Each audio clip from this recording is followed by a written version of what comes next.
I think it was last year, we passed out of our Commerce Committee a tax credit program for rural areas.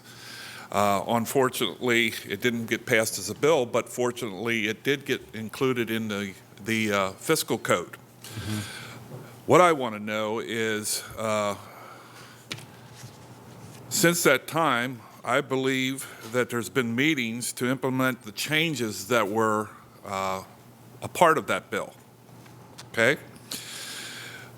And what I can tell you is I'd like to know how successful we've been with those changes and what has your department done as far as moving this particular tax credit ahead. We have no applications right now for that particular tax credit program, the Rural Jobs and Investment Tax Credit Program. We're in the stages of marketing that program, talking to organizations that might utilize that particular program, but we have no applications as of this time. Can you identify it? What's the barriers? Why do we not have anything? Are the firms not wanting to invest, or what's the issue? I think I think we talked about this last year. We did. And we talked about increasing it, which was done. We appreciate that. The deadline, I think, is March 4th or March 4th for the application. So we're hoping that we're going to get applications in by March 4th that we can review and act on.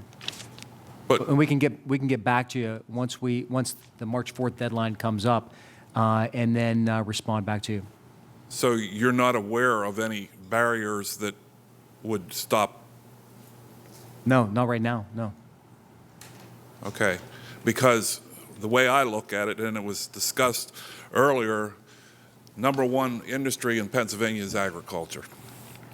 This in itself, this tax credit in itself for rural America or rural Pennsylvania would certainly be a real advantage, and we can see, of course, by what has happened with the dairy industry, what we hope doesn't happen with the horse industry here in Pennsylvania, that these type of tax credits are needed and will sustain our agriculture communities. So anything you can do to help implement, move this project and tax credits ahead would be very much appreciated. We will, and as you know, Representative, we work very closely with the Department of Agriculture and Secretary Redding on all those initiatives that you talked about. Certainly the dairy industry is a big one, and I think you're maybe meeting with Secretary Redding next or following this, and he'll talk about that.